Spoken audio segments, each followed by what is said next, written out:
There's a tightness that's been living in your shoulders for so long you've stopped calling it pain. You just call it, here comes Tuesday. Or maybe it's in your jaw instead, clenched somewhere between waking up and getting through the day, and you don't even notice you're doing it until it aches at night. Or our teeth are starting to show signs that we're grinding on our teeth and we don't even realise until it's too late. Or perhaps it's even lower in your body. You know, that knot that's been sitting under your rib that tightens before a hard conversation, before you walk into that meeting, before you pick up the phone to make a call you've been putting off. I just don't want to go there. You know that feeling. You've probably got a name for it. You've probably called it stress, tension, getting older, or it's just a bad mattress. We externalise the excuses. Whatever you're calling it, stop for a second. This is an invitation to feel it. Right now, in your body, is there somewhere that you've been holding on that hasn't let go in a long time? Yep, that tension, the sore shoulders, the tightness in the neck. Sometimes our shoulders can feel like tight as concrete. It's shocking. Here's what I've come to believe after so many years of sitting in a therapy room with men. Your body was talking and has been talking for a long time before your mind's even caught up.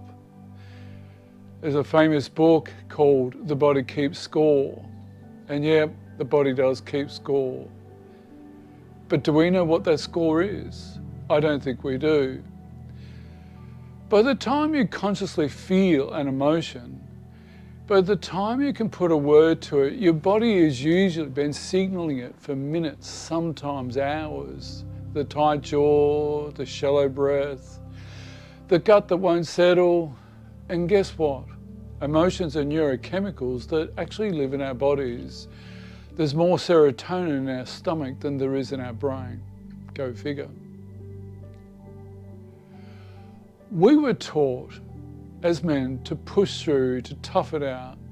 A real man doesn't clock in with his body, he just pushes it and he gets on with the day. Go hard, play hard. So what we've done is we've learned to override the signal instead of reading it. And over time, the signal doesn't go away.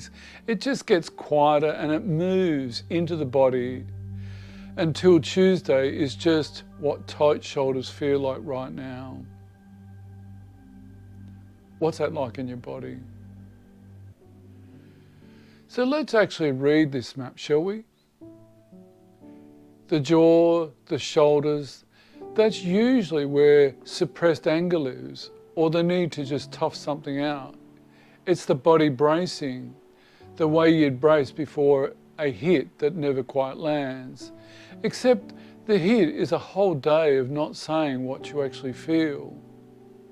As a famous author, Louise Hayes, I can't remember the name of the book, but she wrote a powerful book looking at where all the emotions sat in the body. The chest, could that be our grief or the plain weight of responsibility? Not always big grief. You know, we can have, believe it or not, we have a mild grief on a Sunday because guess what? Monday's coming around the corner and we're losing, the loss of our weekend. That's just a trite point for you. Sometimes it's just the weight, the quiet weight of being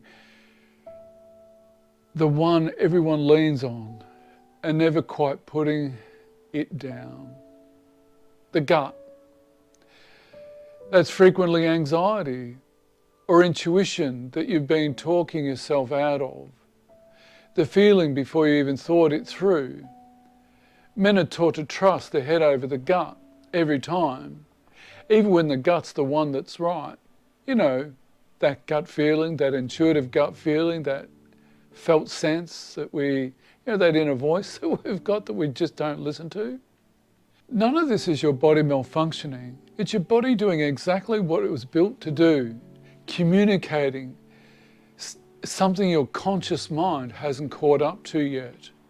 The tension isn't the problem, it's the messenger.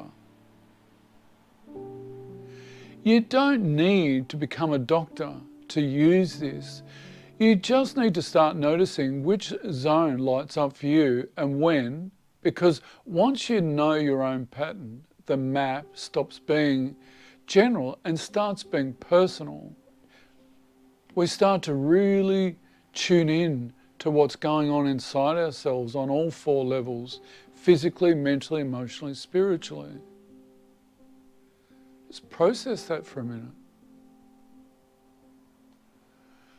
Here's what it costs you if you keep overriding it.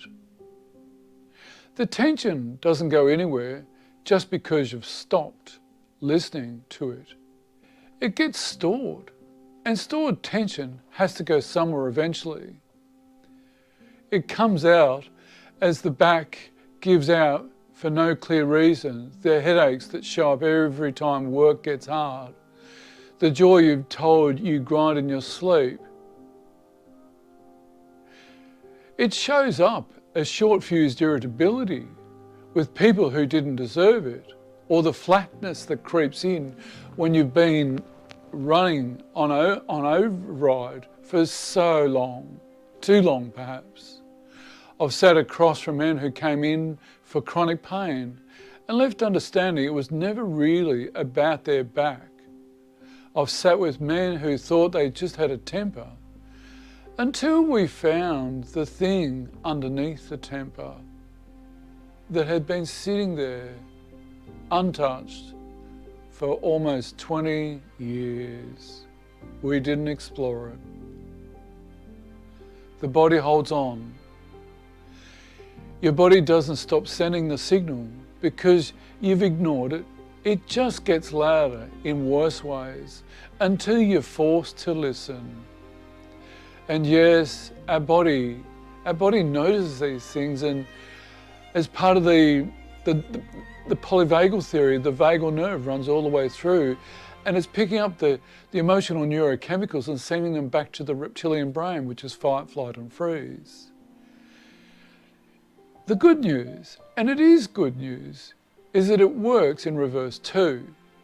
Once you start actually reading the signal instead of overriding it, it doesn't need to shout anymore. The body's calling out. Hey, can we listen to it? It's not a weakness. It can become a strength. So here's the one thing I want you to try this week. It's a simple thing. It's not 3 techniques, it's just one.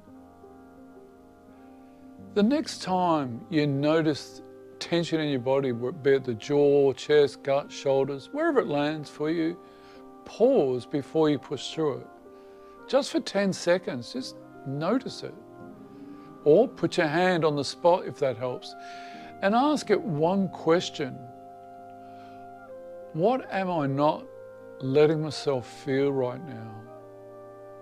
Just tune into that question.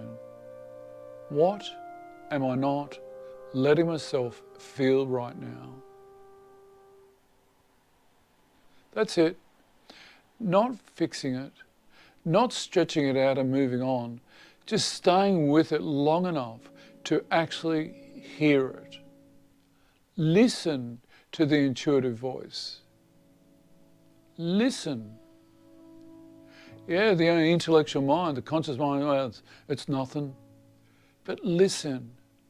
Because here's the distinction that matters. Going for a run to blow off steam so you don't have to feel anything is reacting. It's the same old override, just wearing gym clothes, pausing, breathing into the tension and staying with what's actually there. That's responding. The same body, completely different relationships to it. Now, I'm not saying don't go for the run, don't distract. That's okay, and it's important to do that. But getting to know ourselves on all four levels, physically, mentally, emotionally, spiritually, we need to stop, breathe in, tune into our bodies and be with it. Notice it. Your body has been trying to tell you something possibly for years, not to alarm you, to inform you really. The tightness in your shoulders isn't just Tuesday, it's information, and it's been waiting for you to actually listen. You don't have to overhaul your life this week. It'd be nice if we could, wouldn't it? You just have to stop calling the ache normal and start asking, what's it actually for? Feel it to heal it.